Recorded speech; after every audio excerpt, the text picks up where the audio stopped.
இங்க ஒருத்தன் தண்ணிக்குள்ள ஒரு சிலையை பார்க்கறான். உடனே அதை ஒரு குச்சியை வச்சு எடுக்க ட்ரை பண்றான். ஆனா அந்த குச்சி தண்ணியில பட்டதும் அதுவும் தங்கமா மாறிடுது. அதோட வெயிட் இப்போ அதிகமானதால அவனால அதை தூக்கவே முடியல.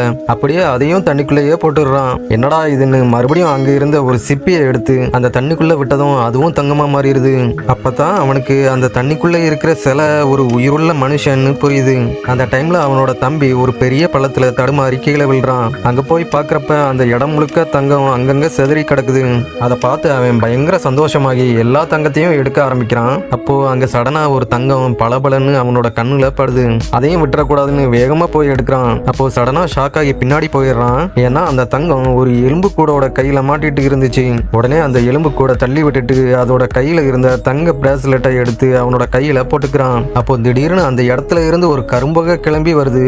ஆனா அவன் அதை கவனிக்காம திரும்பவும் எல்லா தங்கத்தையும் கலெக்ட் பண்ணிட்டு இருக்கிறான். அப்போ அவனோட பிரதர் அங்க ஓடி வந்து அவனோட தம்பியை தேடி பார்க்கறான். ஆனா அந்த இடத்துல அவன் தம்பியோட எரிஞ்சு போன செருப்பு மட்டும்தான் இருந்துச்சு.